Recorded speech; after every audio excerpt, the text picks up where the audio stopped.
예, 제가 서울대에 거의 한 1년에 한두 번씩은 오게 되는데, 지난번에 왔을 때도 제가 약간 처음에 놀리는 멘트를 시작했었는데, 그 사이에 상황이 좀 급변해가지고, 이번에 잘못 말하면 진짜 놀리는 게 될 것 같습니다. 네. 대한민국 대통령과 8명의 헌법재판관을 배출한 여러분에게 인사드리겠습니다. 윤석입니다.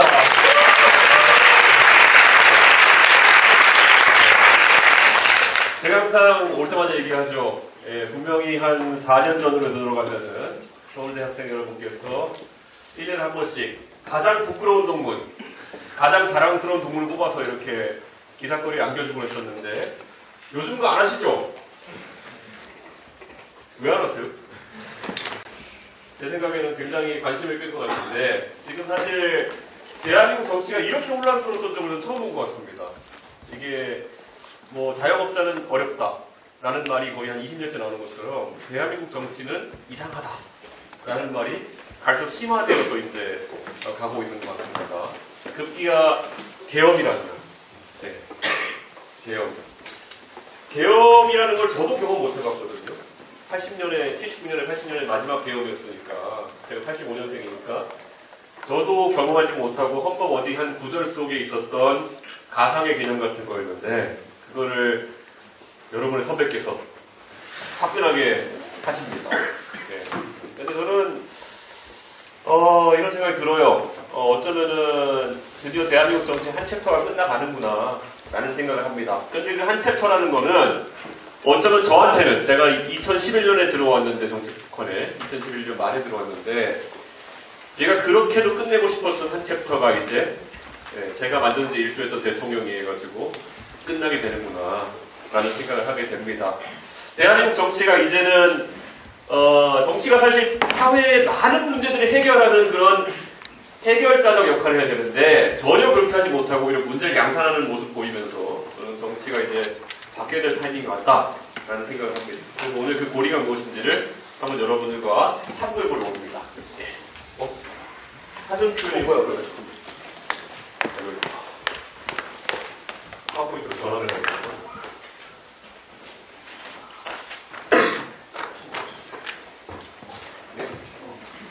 예, 오늘 제가 강의 이름을 거부할 수 없는 미래라고 정해봤고요. 이건 제 책 제목이기도 한데요. 자, 제가 국회의원이 됐습니다. 예, 지금까지 3번 선거 떨어지고 밖에서 국회의원 회의장에 못 들어가고 정치를 바라보면서 이야기하다가 국회의원이 되어서 이제 제 손에 권한이 생겨가지고 이 권한을 가지고 어떻게 해야 될까 많은 고민을 하면서 5월 31일 국회의원이 됐습니다. 작년에. 그런데 냉정하게 말씀드리면요. 제가 원래 있던 직역과 너무 다릅니다. 저는 원래 프로그래머거든요. 프로그래머라고 하면은요. 극한의 논리충입니다. 네. 머릿속에 가진 게 논리밖에 없어요. 왜냐? 프로그램이라는 건 그렇게 동작하도록 짜지 않으면은 에러가 나게 돼 있거든요. 네. 동작을 하지 않아요. 애초에 형식 논리상으로 조금만 오류가 있어도 켜지지가 않습니다. 네. 그렇기 때문에 굉장히 이런 게 민감한데요. 대한민국 정치판에서 지금 비상식이 지금 행해하고 있습니다. 그래서 저는 이거에 대해서 굉장히 개탄스럽게 생각하고요. 저 섬이 이제 여의도입니다. 예, 여의도라는 섬 진짜 안 빼앗는다는 생각이 듭니다.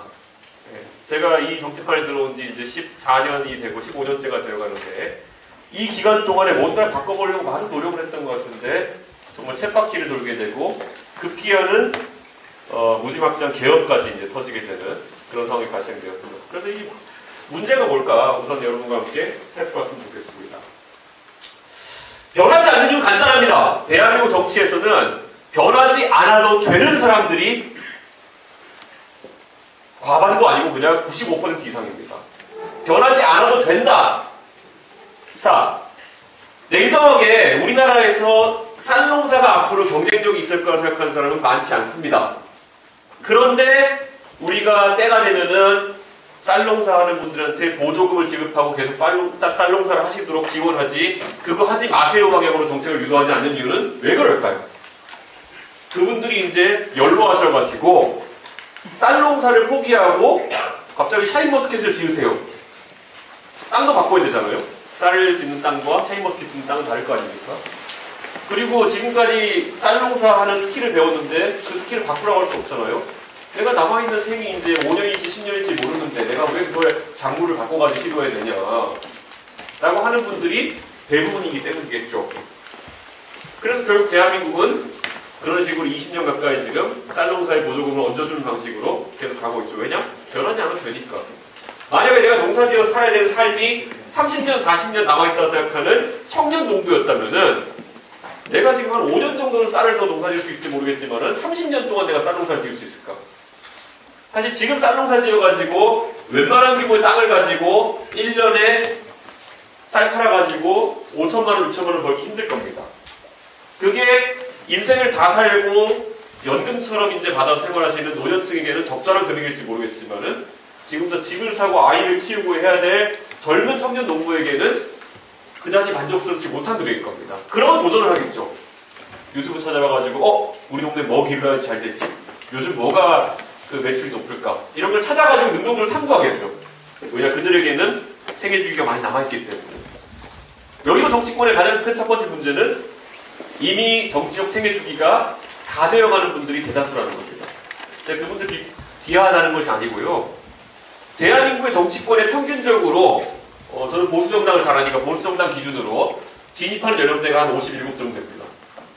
56, 57쯤 돼가지고 이제 정년에 다다라가지고 인생의 트로피로서 국회의원을 하러 내 고향으로 갑니다. 어디로? 경상도로. 네. 왜냐면 내 고향이 호남이면 갈 필요가 없어요. 네. 그래서 어쨌든 아주 단일화된 근질성 있는 집단으로 보수정당은 바뀌어나갔죠. 네. 그래가지고 내 그 트로피를 득하기 위해 가지고 고향으로 돌아가는 사람들이 대부분이죠. 그럼 가가지고 어떻습니까? 내가 원래 관료로서 차관처럼 하다 본 사람이고 네. 그런 사람이면은 국회의원 해가지고 내가 뭐 3선을 쌓아가지고 상임위원장이 되고 이런 영광을 노리지도 않습니다. 그냥 한 번, 잘하면 2번 정도 국회의원하고 은퇴하면은 동네 가면 내가 최고의 지역유지 이런 삶을 목표로 하게 되는 것이죠. 자 그러면은 방금 제가 말씀드린 그분들의 삶의 목표를 쾌적화하는 길이 뭘까요? 한 번 정도, 2번 정도 공천 받는 길. 절대 몰하지 마라. 그래요. 옛날에 노무현 대통령께서 대선 출마 선언하면서 그런 얘기 하셨어요. 노무현 대통령 어릴 때 어머니가 알려준 가훈이 뭐였냐. 절대 유별나게 살지 마라. 모난 돌이 정 맞는다. 그 말을 들으면 살아왔던 본인은 그게 너무 마음에 안 들어가지고 반항적인 삶을 살아왔다는 것이 노무현 대통령의 자조적인 이야기였죠. 그게 아마 표준적인 그 당시 삶이었을 겁니다. 그래서 지금 대한민국의 정치인들이 바뀌지 않으려고 하는 이유는 뭐냐면은 우선 바뀌어가지고 투자해서 얻을 기회 수익이 없어요. 네. 이게 요구 수익률이라는 게 거의 없는 사람들이에요, 그냥. 왜냐? 앞으로 내가 어차피 4년, 5년 정도 정치 들어가고 다 하고 그만둘 텐데. 예를 들어 내가 국회의원이라 써보세요.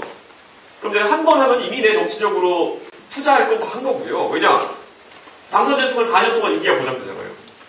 2번 할 거면 한 4년 정도 노력해야 됩니다. 그건 선택인 거예요. 그러면 새로운 것을 시도할 수 없는, 하면 안 되는 사람들의 집합체가 여의도 국회인 겁니다. 그리고 대부분의 경우에 일하는 것보다 일하지 않는 것이 유리한 경우가 더 많습니다. 열심히 하려다가 망가지는 국회의원이 훨씬 많습니다. 대표적으로 후쿠시마 오염수 사태가 터졌어요.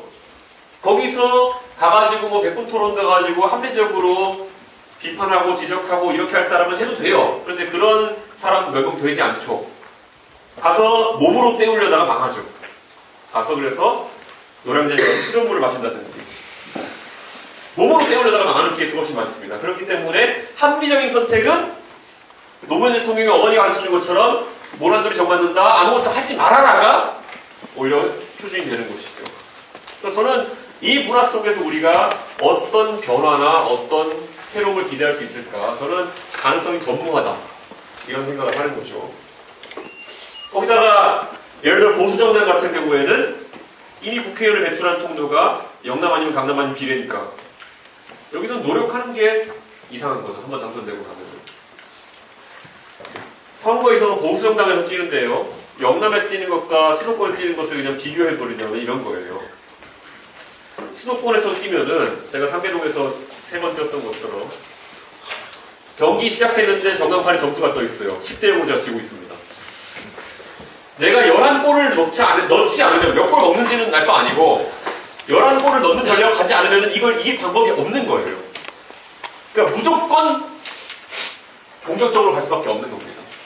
사람들이 이준석한테 물어보죠. 너는 왜 가만히 있지 못하고 자꾸 이슈를 만드느냐. 가만히 내가 10골 차로 지고 있는데 침대 축구하면 내가 미친 사람이죠. 네. 10골 차로 지고 있는데 침대 축구하면 시간을 끌어요? 그런 전략이 어디 있습니까? 반대로 영남에 있는 사람들은 시작하자마자 전광판에 10대 0이 떠 있는 거예요. 네. 그러면 뭐하니까 침대 축구가 합리적이죠. 10점 차로 이기는데 거기 가가지고 열심히 뛰어다니면은 오히려 이상한 사람이죠.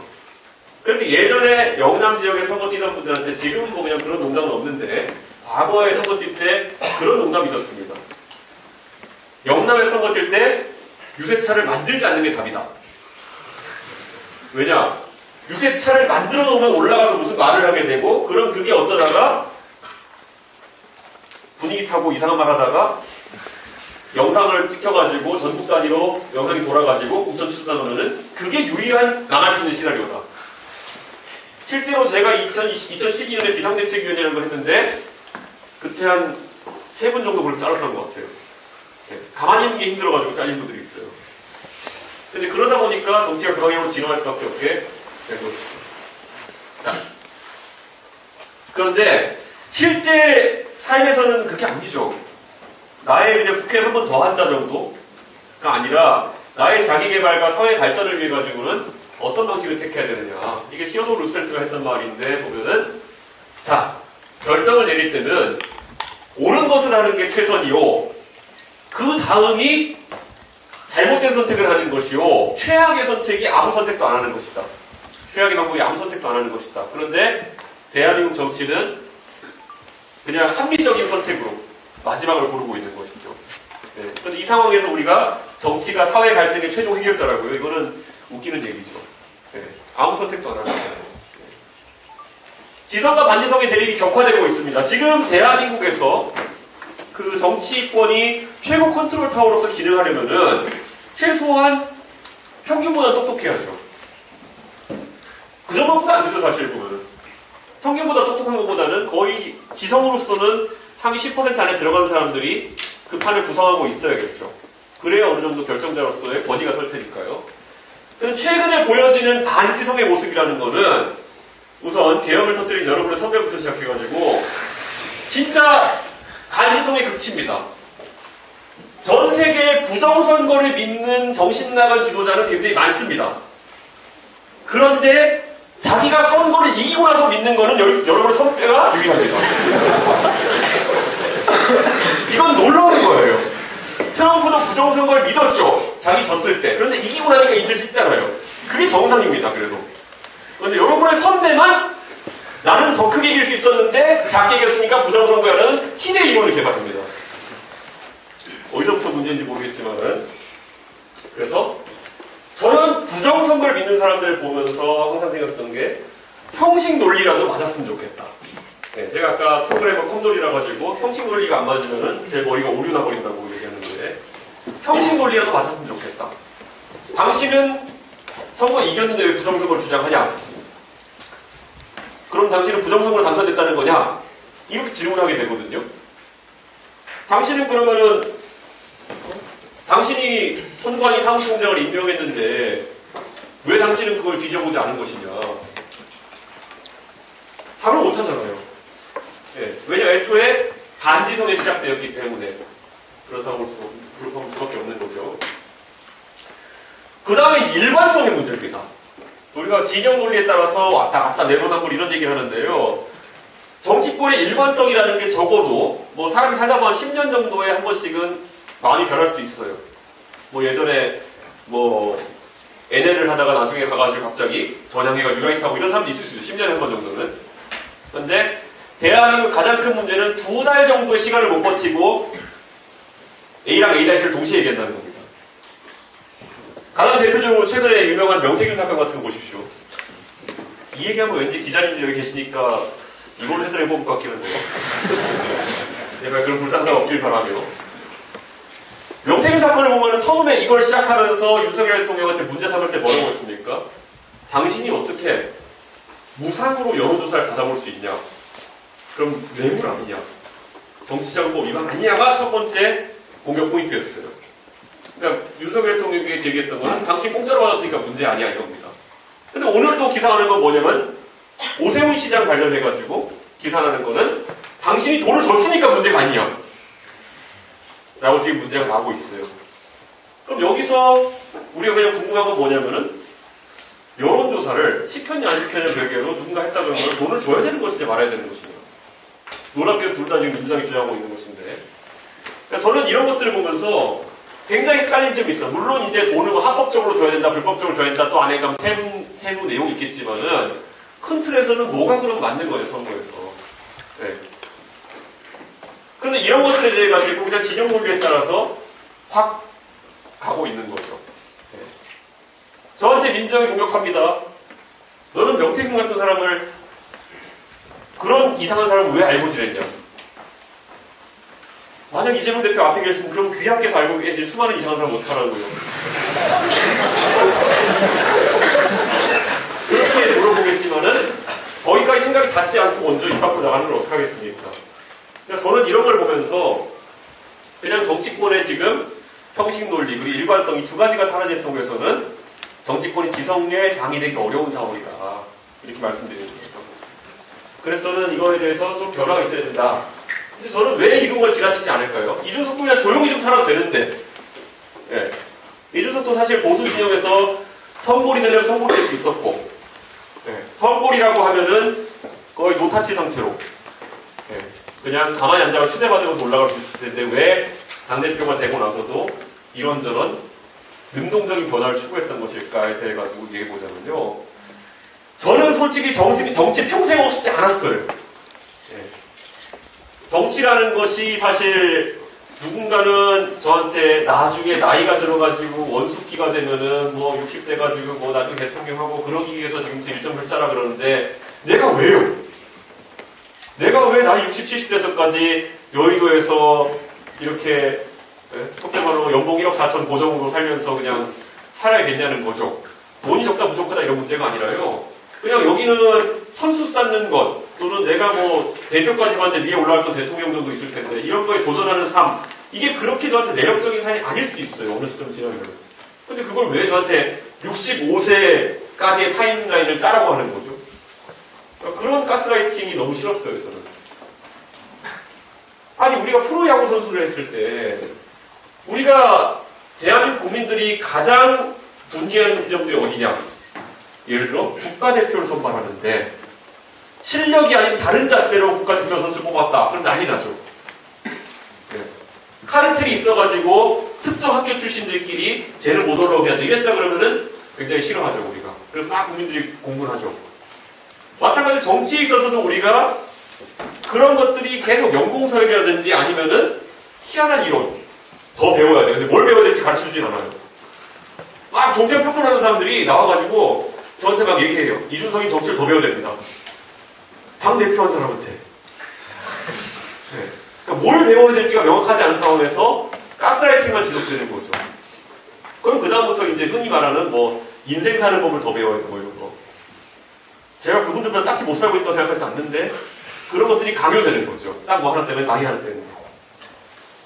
저는 이게 정치가 그래도 대한민국의 국민들의 이목이 집중되는 그런 공간인데 대한민국에서 그래도 36살에 당대표 되는 건 전무후무할 것 같은데 그리고 지금 뭐 삼자구도에 동산선거 당선된 것도 제 나름대로는 열심히 한 건데 그런데 이게 이 실적이 하나도 인정되지 못하고 너는 더 배워야 돼. 대신 과목은 없어. 시험 범위도 없어.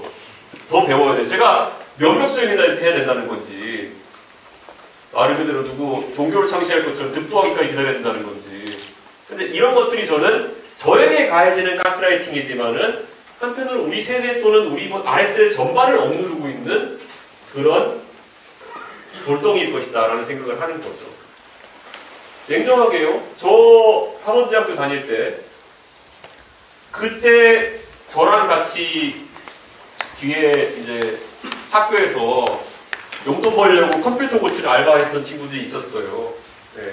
그 친구들이 저랑 1, 2, 3학년 내내까지 컴퓨터 고치는 알바를 같이 했는데 2학년쯤 돼가지고 그 친구들이 창업한 게 페이스북이었어요. 네. 그래서 저는 대한민국에 군 복무를 하기 위해서 돌아오느라 거기 인턴도 못하고 그냥 참여를 못해가지고 정치 얘기에 들어왔지만은 사실 저희 하버드 컴퓨터학과에 있던 애들 많이 갔거든요. 그런데 그 친구들이 20대 때 보여준 비즈니스력이라든지 기획력이라든지 이런 것들은 실리콘밸리가 압도했던 거예요. 그러니까 IT나 이런 영역에서는 그게 당연한 건데 정치권에만 오면은 과목도 불구한 그런 공부해야 된다는 이야기. 그런 것들이 팽행하고 있는 것이죠. 그래서 저는 이런 것들을 싹 걷어내는 게 중요하다, 대한민국에서. 그렇게 생각하고요. 저는 정치에서 제가 제 능력치만큼 대한민국을 바꿨다고 생각하면은 저는 그 다음 단계 제 삶을 살고 싶어요. 저 원래 요즘 들어서 제가 약간 마음이 약간 풀어질 때 생각한 게 뭐냐면 진짜 여행 유튜버 같은 거 해보고 싶다. 이런 생각 많이 했어요. 네.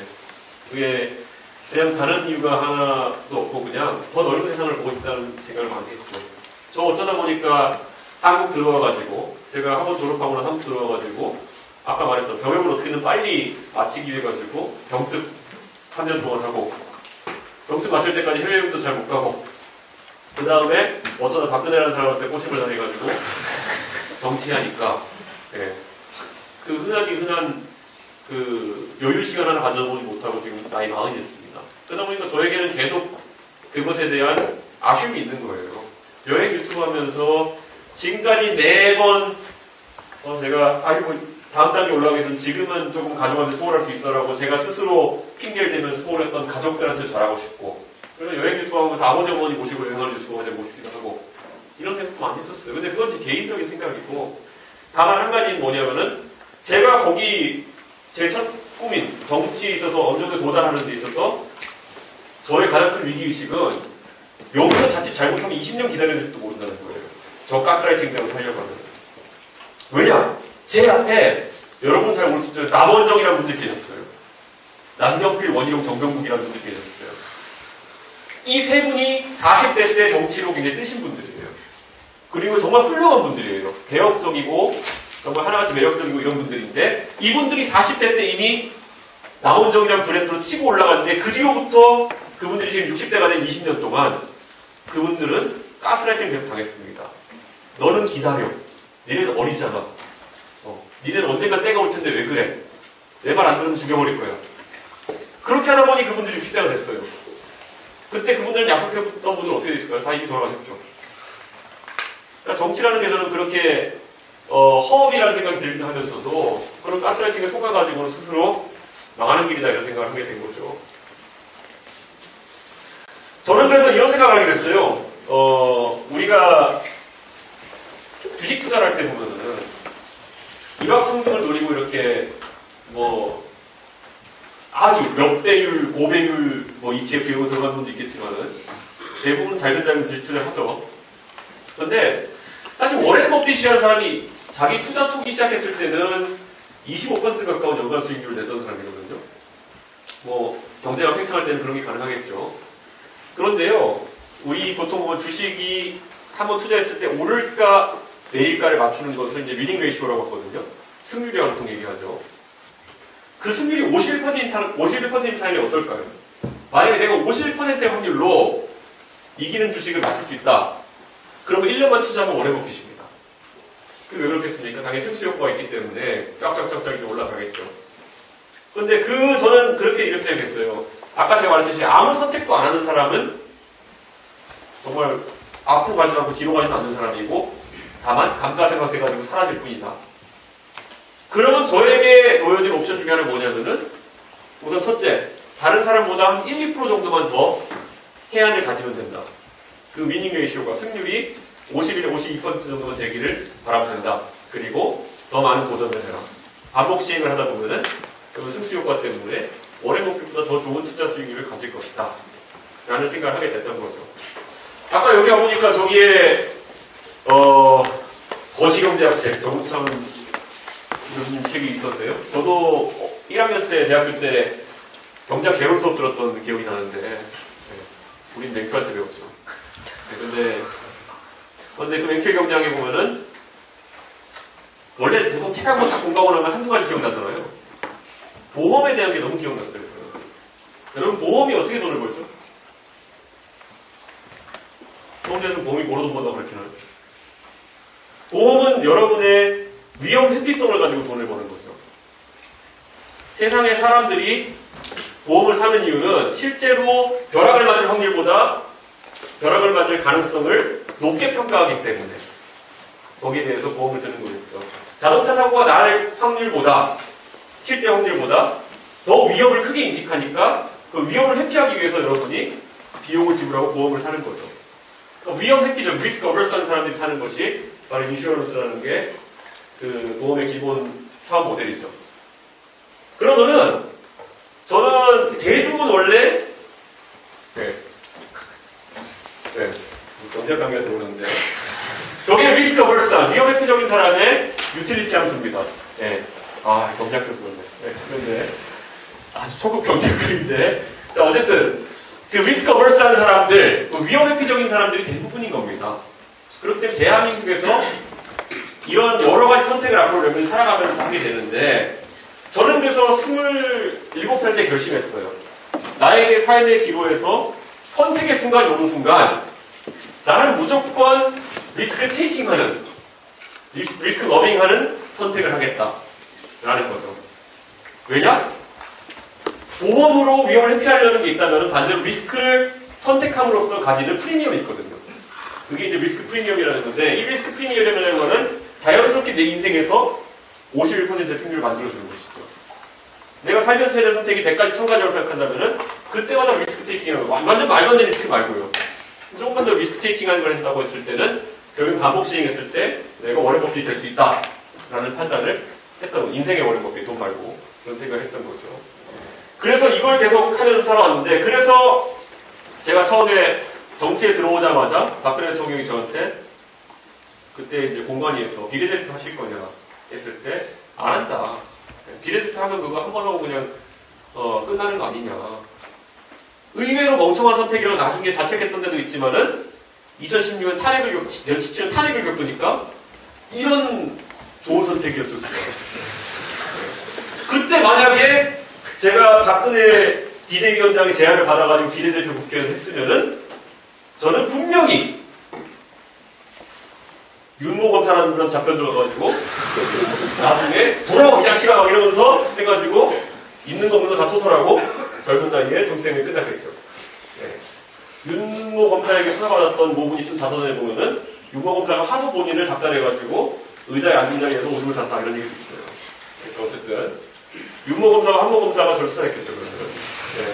그래서 그런 선택을 하지 않았던 것만으로도 저는 이미 대부분의 친박보다는 리스크 테이킹한 선택에서 살아남는 거죠.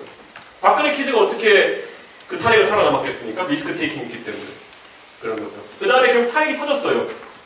그런데 박근혜 키즈가 그리고 성골, 아버지 어머니 TK 출신 이런 사람이 그래도 자유한국당을 안 가고 바른정당을 가기로 했다. 라는 것도 리스크 테이킹한 선택이었죠.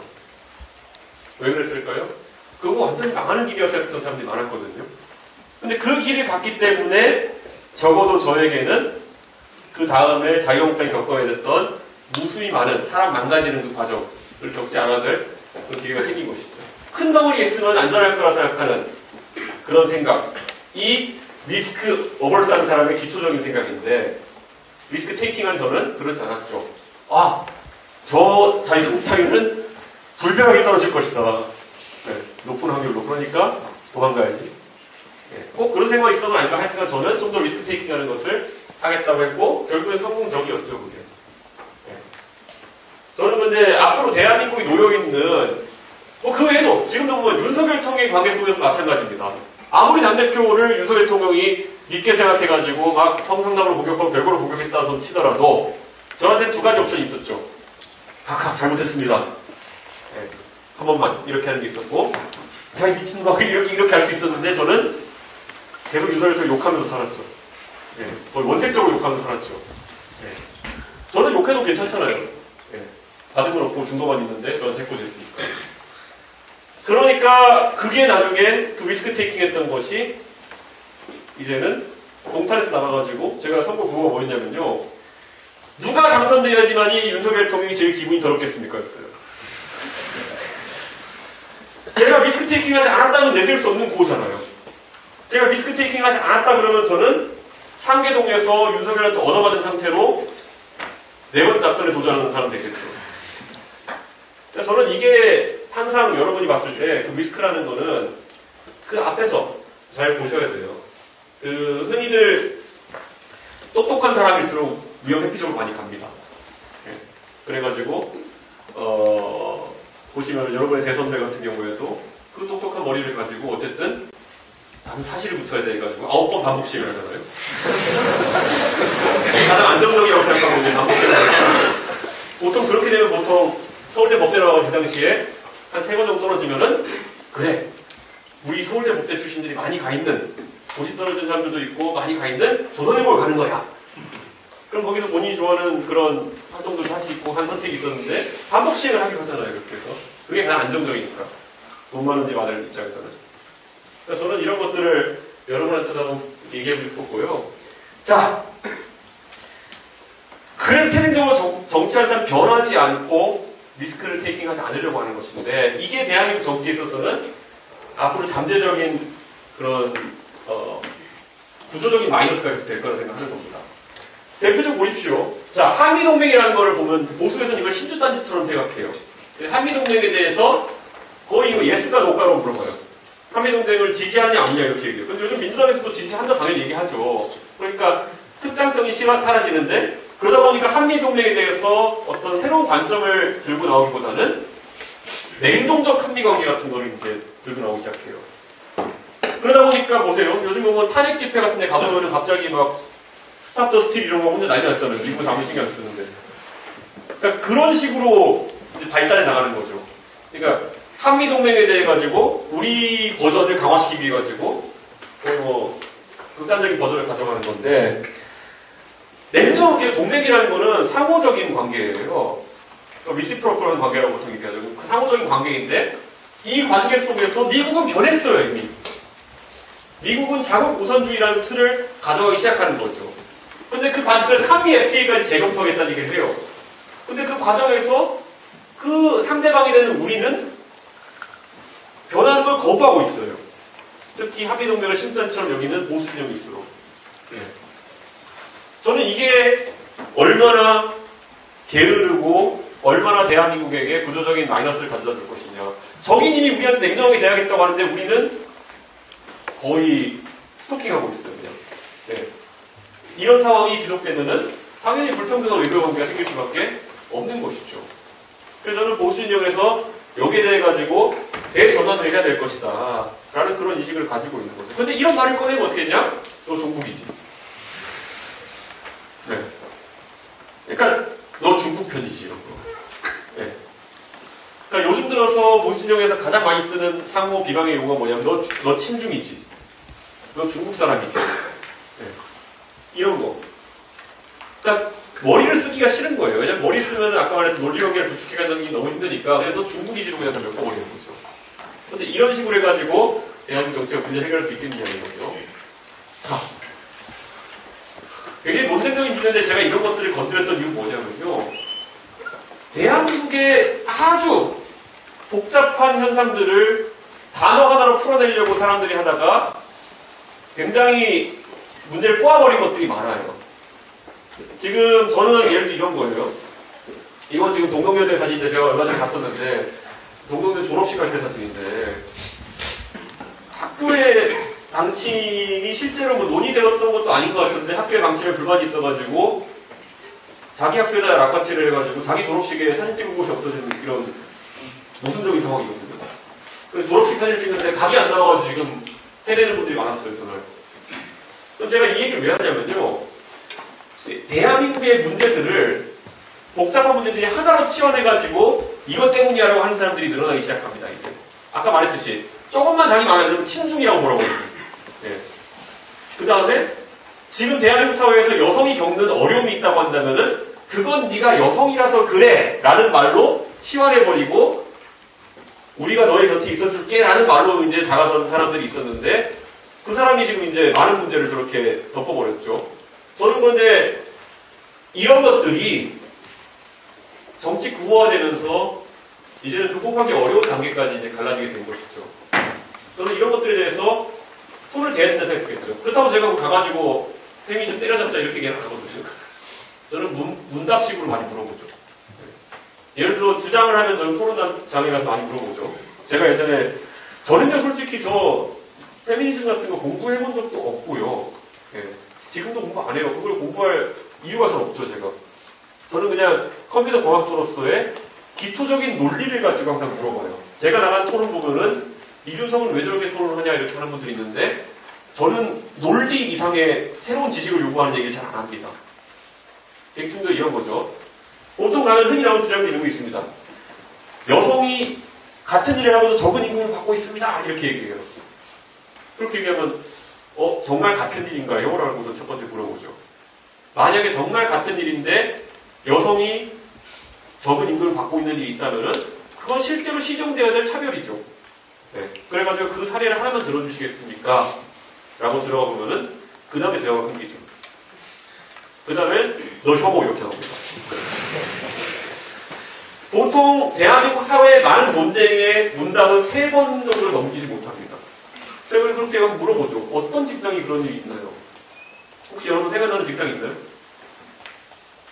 실제로 그게 발생하는 굉장히 어려운 관계입니다. 실제로 업무의 특성이 다른 경우가 대부분이겠죠. 다른 일일 경우가 가능성이 높죠. 진짜 같은 일인데 만약에 여성이 저임금으로 고용되고 있는 게 현상적으로 사실이라고 한다면은 그거는 비즈니스맨한테 엄청난 기회죠.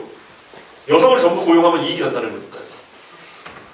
올 여성 고용을 통해서 이익을 낼 수 있는 기회라는 것이고 그 아비트라지 기회라는 거는 금방 사라지게 돼 있습니다. 아비트라지라는 건 그런 거예요.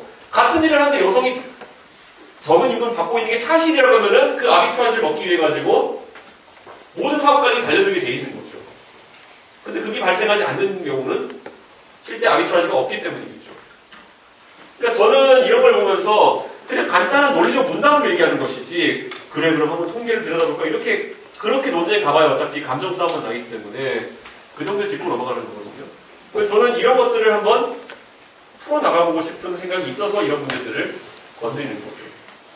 그래서 이거 항상 그 3가지 문답을 넘지 못하고 너 여성 혐오 이렇게 나오기 때문에 제가 답답하긴 한데 그래도 계속 해나가고 있는 거죠. 처음에 이준석이 이거 들고 나왔을 때는 뭐 여성 혐오부터 이렇게 많이 나왔고 요즘은 그렇게 나오지 않거든요. 왜냐? 이준석이 실제 여성 혐오 정책이나 아니면 여성 혐오 발언을 했던 이력이 남아있지 않기 때문에 제가 그냥 또 반문하거든요. 이준석이 여성 혐오 발언이나 정책을 낸 사례 하나만 들어달라. 이게 지금 진보 진영의 최대 과제입니다. 이준석을 공격하려면 빨리 그 사례를 찾아야 되는데 12년, 14년 동안 활동한 이준석이 한 말 중에 그걸 찾기가 너무 힘들어요, 지금. 그러다 보니까 지금 그 혐오학을 연구하시는 홍성수 교수라는 분이 있는데 그분이 찾아낸 최대 논리가 뭐냐면은 이준석은 혐오의 정의를 너무 잘 알아서 혐오를 하지 않지만 그를 추종하는 젊은 남성들은 댓글로 혐오 댓글을 단다. 그러니까 이준석이 문제다래요. 네. 이미 숙명여대에서 교수하고 계신가 그런데 이 논리를 어떻게 교수하시는지 모르겠어요. 제가 이렇게 도발해도 답을 못하시죠. 네. 자, PC주의 같은 거 보자는 거죠.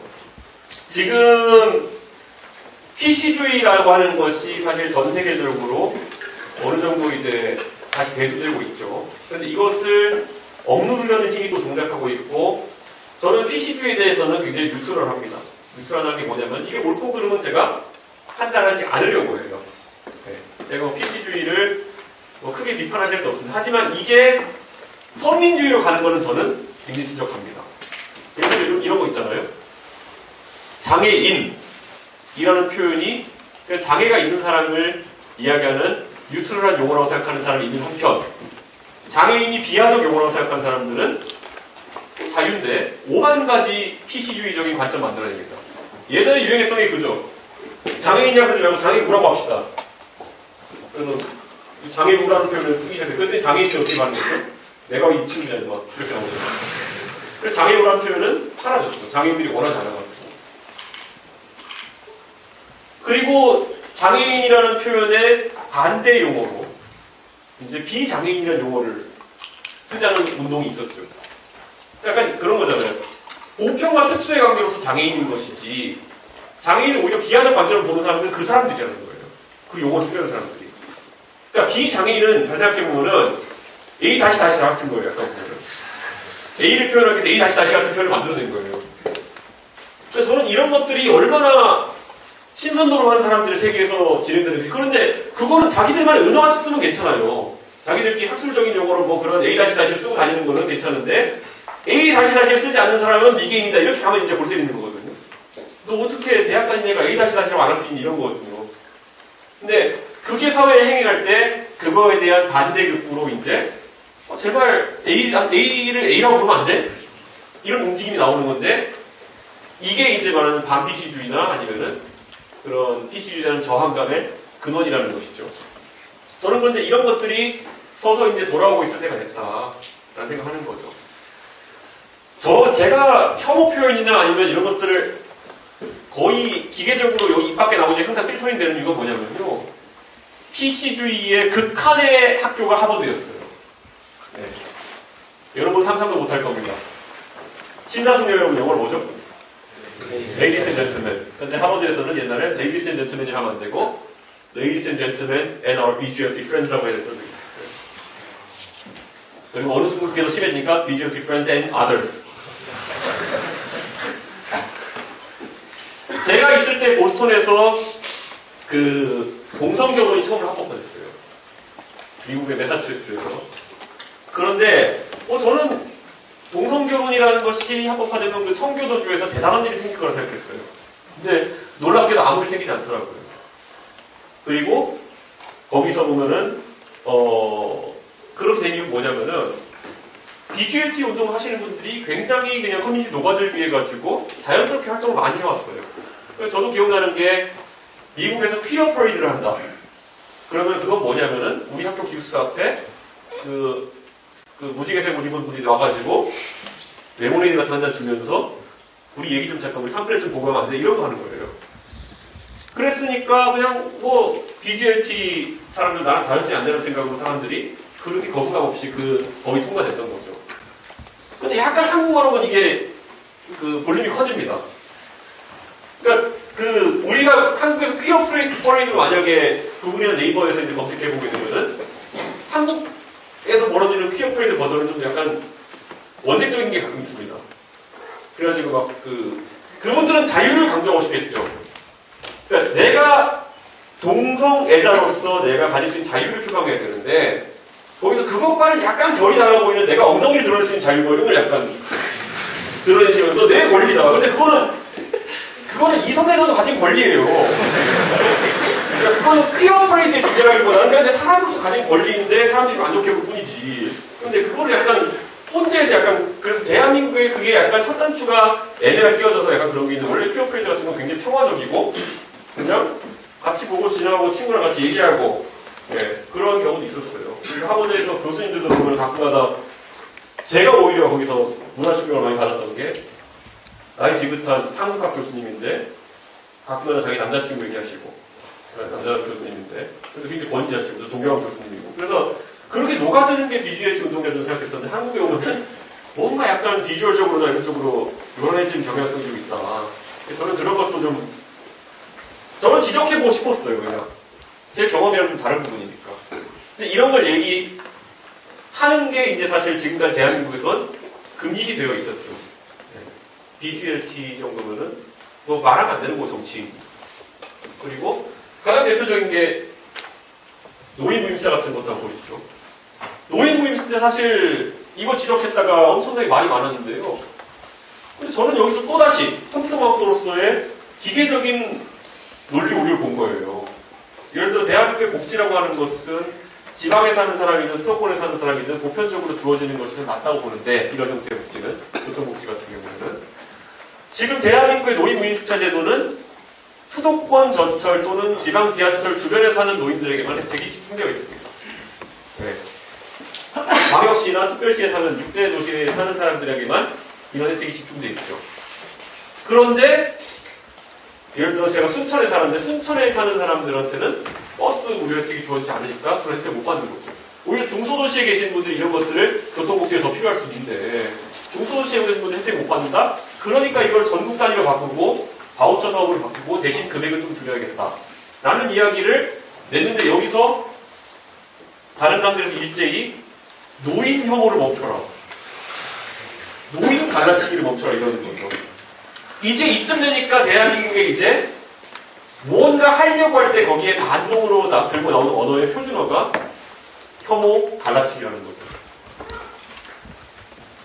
청년 정책이라는 걸 저는 그렇게 안 좋아하거든요. 대한민국 청년 정책이 따로 존재할 수 없다 생각하고 그런 거 할 때마다 망한다 생각해요.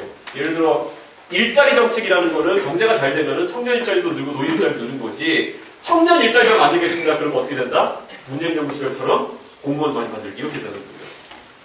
그러니까 저는 청년 일자리 이런 거 딱히 그렇게 좋아하지 않는데 말 그대로 그런 거예요. 그럼 청년 일자리 하면 청년 갈라치기냐. 그렇게 비판하는 건 똑같은 거거든요. 노인 무임차에 대한 얘기하면은 꼭 이런 방향으로 가게 되는 게 안타까운 거죠. 그러다 보니까 어떻게 됩니까? 이제 노인 무임차 얘기하면 안 되겠다. 그러다 보니까 신규 지하철은 노인 무임차를 없애고 시작합니다. 지금 GTX-A는 노인 무임차가 없어요. GTX-A는 50% 할인만 들어가 있습니다. 노인들에게. 4,500원짜리 지하철인데요. 그 말은 뭡니까? 서울 근교에서 오히려 서울보다 집값이 싼 곳에 사는 노인들이 이제 오히려 무임차 혜택을 못 본다는 겁니다. 반값 할인 혜택만 본다는 거죠. 왜냐? 1호선부터 9호선 주변에 사는 사람들이 이걸 조정하는 것을 반대하기 때문에. 저는 그럼 어떤 게 정의가 있어가지고 저는 오히려 이 혜택을 좀 부족해지더라도 균등하게 나누는 게 낫다고 생각하는 게 제 생각인데 이 생각이 노인 혐오 소리 들을 정도냐는 거죠. 이렇게 소리낼 정도냐는 거죠. 저는 이런 게 이제 앞에 대한민국 과제다. 전자면 이거 시작할 때 얼마나 말이 많았습니까? 여기 계신 분들도 아마 전자면에 대해 가지고 얘기가 처음 나오기 전까지는 저분들이 이동권에 대해 가지고 이야기하고 있다고 생각하셨을 거예요. 그런데 제가 이제 그 박경수 대표랑 몇 번 토론하고 이러면서 제가 얘기하잖아요. 아니, 박 대표님, 근데 서울 지하철의 지하철 엘리베이터 동선 확보율은 95%인데 거의. 진짜 구조적으로 불을 팔 수 없는 것 빼고 다 만들어 놨거든요, 지금. 근데 95%인데 그러면은 이동권에 무슨 문제가 있는 거냐. 반농담적으로 시위하러 다 들어오시지 않느냐. 근데 어디에 이동권에 문제가 있는 건지 설명이 말이야. 그러니까 그 다음에 그러니까 똑같아요. 그러니까 그러면 나오는 단어가 너 혐오. 뭐냐, 한 3번 정도 많이 오갔거든요. 그러면 그 다음 너 혐오. 이준성 장인 혐오 멈춰라. 근데 이게 저는 앞으로는 이거는 끝까지 논쟁을 끝을 봐야 되는 게 원래 이분들이 이동권이 가장 비주얼적으로 보여주기 쉬운 거니까 우리 이동권을 위해 시위하는 거야 하지만 사실 뒤에는 탈시설이라는 아젠다를 가지고 이제 싸우고 있는 거거든요. 이 탈시설이라는 게 뭐냐면은 지금은 시설에서 여러 장애인분들이 같이 생활하시면서 그러면 예를 들어 한 20분 생활하시면은 그 도와주신 분이 한 3-4분 정도 있고 이렇게 해서 시설에 생활하시는 게 지금까지 복지 모델이었다면은 이 전장에 계신 분들이 추구하는 건 뭐냐면은 탈시설. 시설에 나와가지고 혼자 집에 계시고 그럼 댁에 계시면은 한두 분 정도의 활동 보조인들 옆에 도와드려야 되는 거예요. 그럼 약간 그런데 저는 거기에 대해서 그분들이 제시할 수 있는 아이디어인데 약간 그것도 좀 가분수적인 제도 같은 거예요. 장애인 한 분이 활동하시기 위해 가지고 활동 보조인 2분 붙어야 되는 거는 약간 이거는 꼬리가 머리가 바뀐 것 같은 약간 구조 같이 되는 거죠. 이게 복지제도인지 아니면 뭔지 저는 그래서 이거는 아니다 라고 해서 거기에서 토론해보자라고 하는데 그래서 제가 그 박경석 대표라는 분이랑 2시간 정도 TV 토론한 거예요. 그 전까지는 정치인이 거기에 닿지 않았죠. 왜냐? 장애인이 왔다. 그러면 여의도의 기본적인 문법 뭐냐? 그럼 와서 만나주고 1년 동안 연락 끊은 다음에 다시 1년 뒤에 만나주고 연락 끊고 이게 표준이에요. 그게 표준이죠. 네. 왜냐? 나는 기껏해야 4년 5년 정치할 건데. 네. 그러니까 저는 오히려 만나가지고 박경수 대표님 한번 얘기해봅시다 해가지고 탈시설 얘기도 하고 이렇게 해가지고 다 했던 거거든요. 그러니까 정치를 한번 제대로 보겠다는 생각을 많이 했던 거고 정치 제대로 했을 때 어떤 결과가 나오냐를 보고 싶었던 거죠. 그런데 결과는 그 말만 하면 혐오, 말만 하면 갈라치기 이런 얘기만 나오는 공간이 되는 게 정치라는 거죠. 혐오, 갈라치기. 네. 이 두 가지는 종북당론 비슷한 거예요. 예전에 대한민국의 중차대한 문제인 통일에 대해 가지고 다른 관점이 있으면은 통일에 대해서 이런 생각, 햇볕 정책이라는 생각이 있어요. 그 빨갱이지. 네. 그냥 바로 종북으로 몰면 되는 거. 그런데 사실 햇볕 정책 해보니까 그렇게 나쁘진 않은 것 같거든요, 전혀. 저는 굳이 햇볕 정책이냐 아니면 상호주의냐 하면 상호주의에 가까운 사람이지만은 뭐 햇볕 정책을 하기 전에 사람들이 경고했던 만큼 뭐 나라가 통째로 넘어가는 게 아닌 것 같아요. 예를 들어 뭐 대북 송금 이런 건 문제가 되는 일이지만은 충분히 화해무드라는 거는 전 세계 외교사를 봐도 언젠가는 해볼 수 있는 정책이라는 거죠. 그런데 지금까지는 거의 우리 광복 이후에 한 50년의 세월 동안 그거 하면 너 빨갱이. 결국 김대중 대통령이 98년도에 집권하시고 나서야 그게 이제 가능해진 거잖아요. 시도라고.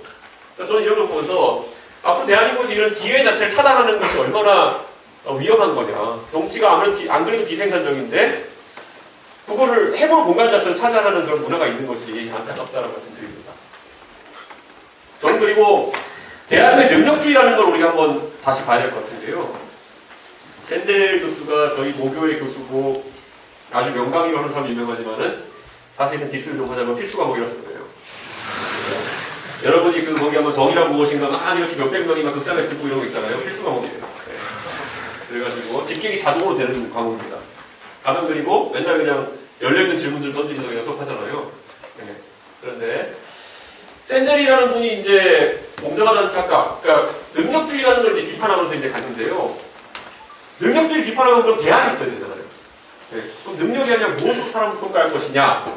근데 이분이 거기서 또 말문이 막히죠. 그러니까 뭐라고 하냐면은 우리는 능력을 평가하는 가치를 좀 다르게 가져가야 된다. 그래가지고 청소하시는 분의 가치를 조금 더 높게 평가한다든지 뭐 이런 것들 얘기해요. 그러면 듣기에는 좋은 말인데 어떻게 하자는 거냐가 빠져있는 거예요. 그러니까 저는 이런 것들을 보면서 근데 이런 책들이 한국에서 많이 팔리죠. 네. 정의란 무엇인가. 저희 때는 그냥 수업도 대충 듣던 건데 한국말 보면 이게 완전히 샌들이 완전 세계에 약간 철학가처럼 돼 있어가지고 놀랍긴 한데 그런 거예요. 저는 이제 능력주의를 벗어나가지고 과연 어떤 답이 있을까 고민하게 되는 거고요. 세계는 이미 여유가 없습니다. 오늘자 조선일보 신문에 나왔던 건데요. 지금 미국 사람들은 실적 외에는 다른 걸 바라보지 않습니다. 예전에 미국의 주요 기업들 같은 게 보면은 CEO들에 대한 사실상의 약간 인종 차별적인 분위기가 있긴 있었어요. 엔지니어들 출신들이 올라가기 어려웠던 것도 있고, 그리고 유색인종이나 이런 분들이 CEO 하는 경우가 제일 드물었어요. 근데 지금은 미국의 빅테크라는 곳은 전부 다 지금 이제 중국계나 인도계가 장악해 가고 있습니다. 해외 주식 하시는 분들은 다 아는 이름이죠. 네. 여러분이 아마 LG 에너지 솔루션 사장 이름 몰라도 여러분들 알 겁니다. 그런데 이분들이 이제 유명해졌는데, 사실 이 정도 이제 경쟁을 위해서 뭐든지 끌어다 쓸 준비가 되어 있는 그런 게 글로벌 환경인데, 대한민국은 여기서 아직까지 답을 찾지 못하고 있다. 국제적 생존 경쟁에서 이기려면 어떻게 되냐, 우리 고민이 깊어지는 거고요. 저는 이러려면은요, 가장 먼저 풀어나가야 될 게요, 돈 버는 것에 대한 우리 관점이 바뀌어야 되지 않을까라는 그런 생각을 해요. 대한민국에 최근에 보면은 사업하는 사람들이 아예 창업을 한국에서 하지 않고 실리콘밸리가 창업하는 경우가 늘어나고 있습니다. 왜 그러냐면은 돈을 벌었을 때 무슨 일이 발생하느냐를 너무 잘 알고 있기 때문이죠. 여러분 쿠팡이 성공했잖아요. 쿠팡의 성공 모델 중에 가장 으뜸이 뭡니까? 미국에 상장한다. 네. 쿠팡이 만약에 미국에 상장하지 않았으면은 엄청난 유통 관련 규제에 계속 끌려다녔을 가능성이 높다. 이렇게 말씀드려요. 때 되면은 정치인이 가서 사회공헌 좀 하시죠. 뭐 이런 거 시작해가지고. 네. 기업이 법인세를 20% 가까이 내는 것보다 더 큰 사회공헌이 뭐가 있을까요? 네. 어디에 가서 사랑의 밥차 한번 하면 되는 건가요? 삼성전자가 1년에 내는, 화성 지역에서 삼성전자가 1년에 내는 법인세는 지방법인세만 3,000억인데, 그러면 그 화성 사업장에서 나오는 국세는 3조 원이라는 얘기인데, 10배 차이 나니까 지방세랑. 3조 원이면 사랑의 밥차 매일 돌려야 된다, 전국에. 근데 우리는 그런 것들을 좀 먹듯이 빼먹는 것이 당연하다고 생각하고 있죠. 네, 정치인들이 가지고 사랑의 밥차 좀 하시죠. 어디 우리 콘서트 한번 열어주시죠. 이런 것들. 세금보다 더 짜증나는 그런 어떤, 것들을 요구하는 경우가 있죠. 그리고 애국하시라 뭐 이런 거. 네. 투자계획 발표해라 뭐 이런 거. 그런 것들을 벗어난, 쿠팡은 애초에 알았던 거죠. 한국에 사업하려고 하면은 그런 거 벗어나야 된다. 배달민족을 하자마자 왜 독일기업 팔았을까요? 엄청나게 민주당이 조질 거 알았으니까. 을지로위원회, 을을 지킨다 이래가지고 넣어가지고 배달민족이 외국 기업이 아니었으면 이미 계속 수수료 낮춰라 하고 있을 겁니다. 배달민족이 잘했다는 건 아닙니다. 그런데 그와 별개로 그 영향에서 벗어나겠다는 것은 자연스러운 본능이겠죠. 그러니까 저는 애초에 기업의 이익 자체가 귀속되지 않는 그런 나라가 되어버려 가는 거죠. 그런데 우리가 열심히 일하는 이유는 우리가 가진 게 남는 게 있어야지 열심히 일하는 거 아니겠습니까? 그 본능적인 욕구를 제하고 국가를 운영해서 망한 케이스들이 다 계획경제 공산주의 나라들 아닙니까? 그래서 지금 이제 그런 측면에서 우리가 이런 부분을 좀 강화하는 것이 사실 다른 경제정책보다 훨씬 중요한 지점이다. 저는 그런 생각합니다. 이번에도 보면은 모 대선주자가 보면은 일명 엔비디아라는 걸 하면서 엔비디아 같은 걸 어떻게 만들지는 계획이 없으신데 하여튼간 뭐 좀 만들어지면 30%를 가져가겠다라는 얘기를 하시잖아요. 근데 그거 보고 만들려다가도 안 만들겠습니다. 네. 그게 말이 좋아가지고 뭐 30% 지분 투자라고 30% 지분에서 대가를 가져간다는 거지. 아니 그거 할 능력이 있으면 벤처 캐피탈리스트라니 왜 그거를 대통령하겠다 나섭니까? 워렌 버핏보다 잘하는 건데. 그러니까 저는 그런 측면에서 좀 너무 정치권이 이런 돈 버는 문제를 너무 가볍게 생각하고 간과하고 있는 것이 아닌가 하는 생각을 해봅니다. 저는 대한민국이 이제 위기에 살 수 있는 건 사람에 대한 무엇이다라는 생각을 합니다.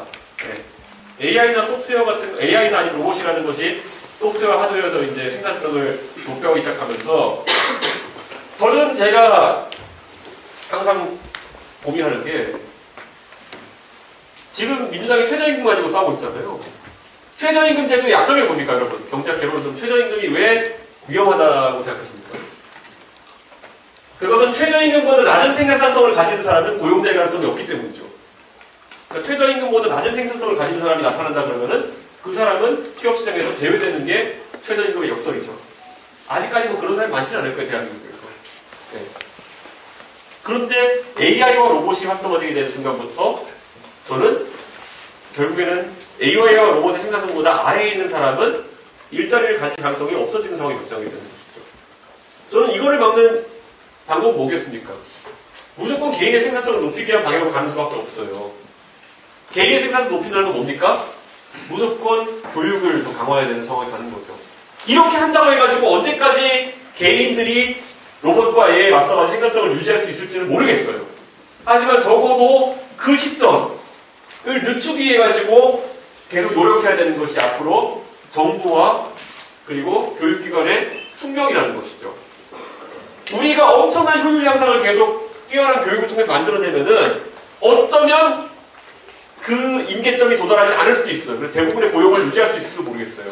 한국 사람들이 다른 나라 사람보다 월등한 교육을 받고 그래서 국제적인 시장에서 다 살아남을 수 있으면 좋겠어요. 마찬가지로 석유가 고갈된다고 하지만 30년째 고갈 안 되고 있잖아요. 약간 그런 느낌처럼 우리가 어떤 선택을 하냐에 따라 가지고 영원히 우리의 생산성은 고갈되지 않고 AI나 로봇보다 우세한 점에 있을 수 있다는 거죠. 저는 그 기회를 바라보고 대한민국이 생존 경쟁을 해야 되는 것이지 지금 우리가 편하게 앉아가지고 젠비디아 같이 30% 떼먹으려고 하고 있는 거 저는 이건 진짜 황당한 상황이라고 보는 겁니다. 진짜 이거를 어떻게 표현할지 모르겠는데요. 대한민국이 빨리 이 바퀴를 다시 돌리지 않으면은 저는 가만히 있다 감가상각돼서 망할 거라고 생각합니다. 뉴턴의 제1법칙 물리학에 나오는 게 왜 오늘 여기 나왔을까 하겠지만요. 관성이라는 건 그만큼 여러분이 침대에서 일어나기 싫어하는 관성만큼이나 아주 본질적인 본능적인 겁니다. 그러니까 대한민국에서 지금 아까 정치인들 표준적으로 움직이지 않는 것이 디폴트인 사람들이 움직이게 하려면은 굉장한 외력이 필요한 것이고 그 외력이라는 건 선거라든지 그들이 압박을 받는 몇 가지 지점에서 나타나는 겁니다.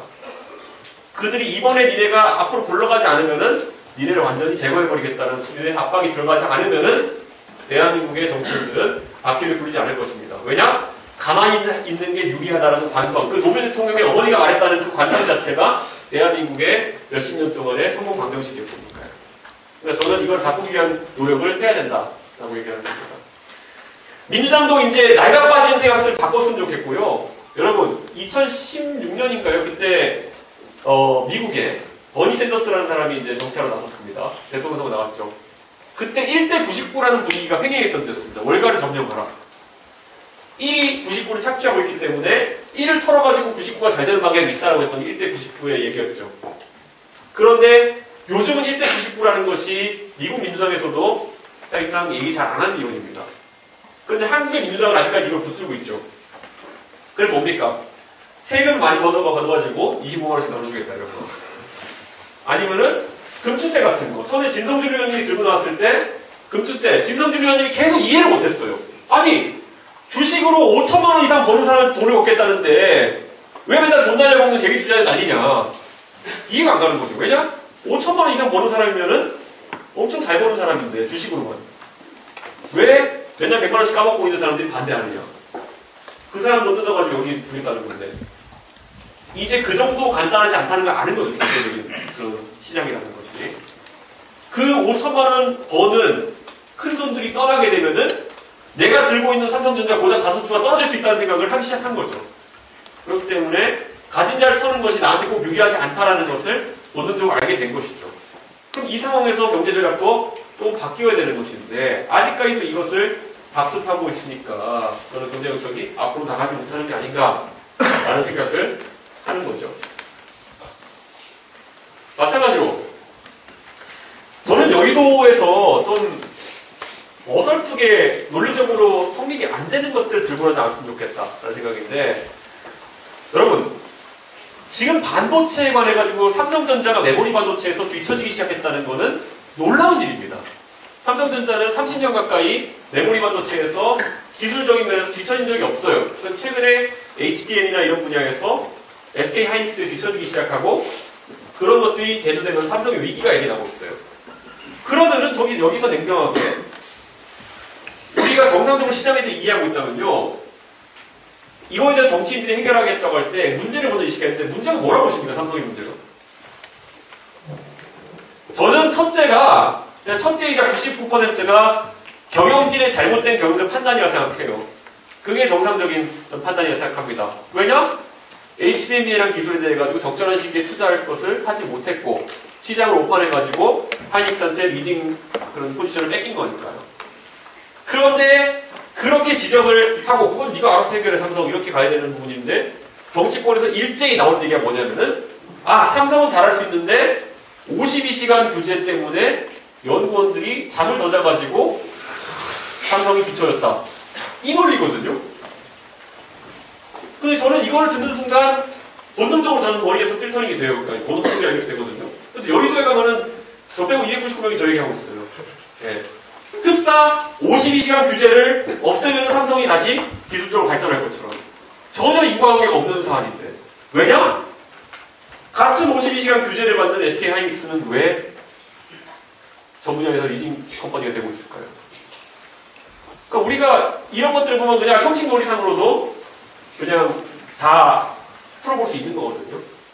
물론 52시간 풀어줘가지고 조금 더 노동력을 저렴하게 사용할 수 있다고 한다면 조금이라도 좋아지겠죠. 그런데 그게 메이저 팩터가 아니라는 것 정도는 알 수 있어야 되는 거죠. 그럼 정치인들이 왜 그것만 앵글스처럼 얘기하느냐? 기초적으로 그걸 논리적으로 판단할 생각을 하지 않고 두 번째로는 누가 써준 논리를 얘기하고 있는 거겠죠. 누가 써줬을까요? 삼성이 써줬겠죠. 이게 어떻게 대한민국의 정치권이 사회에 존경받는 세력으로서 국가의 주요 의사결정을 한다고 말할 수 있을까요? 저는 그래서 오늘 이걸 얘기한 이유가 뭐냐면은 이재용 부회장이 메모리 사업부 자만에 빠져서 AI 대처 못하라고 얘기한 것이 약간 본인이 회장인데 저런 소리 하지 약간 이런 생각이 들긴 하지만은 그래도 삼성의 실책을 인정했다는 건 좀 굉장히 크다는 생각을 한 거예요. 이재용 회장이 저 말씀하시고 나가지고 삼성전자 주식이 5% 올랐죠. 네, 다시 좀 미끄러지긴 했지만은 왜 그럴까요? 삼성이 적어도 52시간 같은 거를 붙들고 남 탓하고 있지 않고요. 적어도 옛날에 이건희 회장의 아들이 이건희 회장이 나중에 가서 품질 경영 얘기하면서 핸드폰 불태우고 이런 걸 다시 생각해냈나? 이런 생각을 하게 된 거죠. 저는 오늘 아주 의미 있는 그런 입장 표명이었다. 저는 그런 생각을 합니다. 잘할지는 앞으로 지켜봐야겠죠. 그런데 이런 것들이 정치권에서 잘 판단할 수 있어야 되는데 대한민국 정치권이 이런 것들 판단 잘 안 합니다. 여의도에 가보면요. AI 이러면서 맨날 나오는 거 GPU 사주세요 이렇게 얘기 안 해요. 예. GPU를 왜 사줘야 되나요? 국가에서?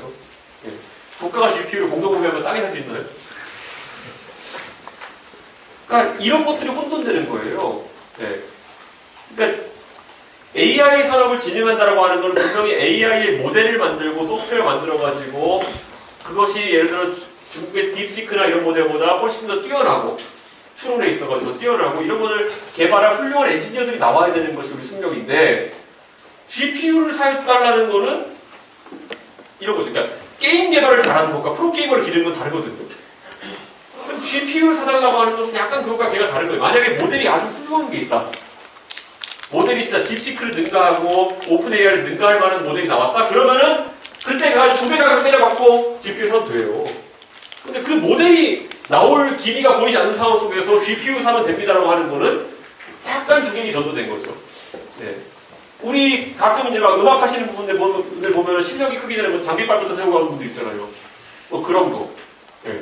게임 실력은 떨어지는데 막 비싼 컴퓨터 사고 이런 분들. 그러니까 그런 거가 왜 정치권에서 당연하다는 듯이 받아들여지고 저기에 수천억 세금 쓰자는 말이 자연스럽게 들리는지 그런 거죠. 그 수천억 GPU 살 돈으로 예를 들어서 AI 연구원은 어딘가 대학원생들한테 1년에 10억씩 줄 테니까 골방에서 이것만 연구해라. 그럼 훨씬 더 좋은 결과가 나올 수 있겠죠. 제가 그런 사람에서 압니다. tom놀이는 그래야 할건. 그런 거에서 왜 이런 판단을 할까? 이러는 거죠. 제가 젠비디아 논란을 얘기하는 게 뭐냐면요. 한탕주의 때문에 그렇습니다. 한탕주의는 왜 비롯되느냐? 아까 말했던 정치인들이 자신의 타임프레임을 짧게 보기 때문이에요. 한 4, 5년 정도의 시간이 나의 정치할 시간이라고 생각하기 때문에 계속 한탕주의를 가는 겁니다. 그리고 결과에 책임을 지지 않는 한탕주의인 겁니다. 석유 시찰은 10년 걸린다고 하는데 이 윤석열 대통령이 왜 하자고 했을까요?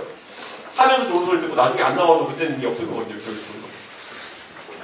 젠비디아에 왜 저렇게 집착을 할까요? 우선 본인이 수십조를 투자하겠다고 한 다음에 나중에 그거를 수익도 넣을 때는 자기가 이제 정치인이겠지만은 나중에 그 투자의 성과가 나올 때쯤은 아니거든요. 그럼 수십조를 누구한테 배분할까요? 저분이 또 돈 배분하는 거 끝내주잖아요. 또. 원래 사업은 저런 분야 같이 해야 됩니다. 자기 주변에 있는 사람들이 돈을 벌게 해주는, 하지만 감옥도 보내주는, 뭐 약간 이런 관계가 있는데 저런 분야 함께 하면 괜찮습니다. 근데 어쨌든 그러니까 이분 지금 제가 봤을 때는 왜 저렇게 이야기하는지 잘 모르겠지만은 저는 두 분 다 조급증과 더불어 가지고 약간 테크나 이런 거에 대한 몰리 이해 이런 것들도 있지 않았나라는 생각을 합니다. 여러분 대통령 선거도 그렇고 모든 선거는 텀을 가지고 이루어집니다. 근데 이 텀이라는 게요. 저도 정치에 들어보기 전에 몰랐어요. 저는 선거가 왜 이렇게 매년 있어야 되지 않았거든요. 근데 제가 대통령을 뽑는 거는 한두 번 잘못 뽑으면은 내 20대가 내 30대가 40대가 날아가더라고요. 네. 5년짜리 대통령 두 번 잘못 뽑으면은 여러분 20대가 날아가는 겁니다. 네. 그런데 저는 그래서 이제는 대한민국에서 정치 때문에 좀 우리의 잠재적 성장 요소들이 묻히지 않았으면 좋겠다라는 생각을 하고요. 그래서 이번 선거에서는 다가오는 조기 대선이 있을 걸 확신하고요. 조금 여러분들이 다른 판단의 기준을 제시했으면 좋겠다. 지난 선거는 좀 최악이었습니다. 대장동이 네 거냐 내 거냐고 싸우는 거는. 네. 저는 사실 지난 대선 선거 투표용지가 사실 킬러브랑이라고 생각하거든요. 네. 분명히 답이 없는데 같이 답을 찍어야 되는 건데 이번에 조기 대선의 선거 문항도 킬러브랑이 안 되길 바라면서 여러분에게 대한민국이 정체되어 있는 부분 설명드렸고 정체되지 않기 위해 가지고 꼭 이번에는 그 바퀴를 굴린 역할을 해달라 이렇게 말씀드렸습니다. 예.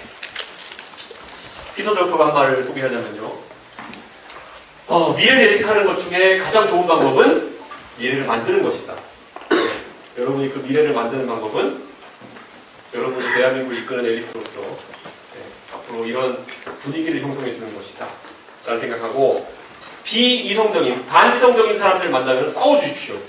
예. 싸워주십시오. 예. 오란돌이 정말인데 아닙니다. 그러다 다 같이 망합니다. 정치권이 같이 침몰하는 걸 보시잖아요. 그런데 그게 꼭 싸우라는 것이요. 멱살 잡으라는 것도 아니고요.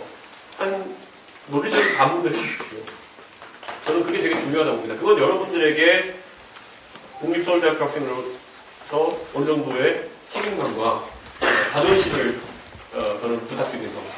네. 그게 가능해졌을 때 저는 대한민국이 완전 다른 문화를 만들어갈 수 있다. 그런 생각합니다. 감사하고 질문 받겠습니다.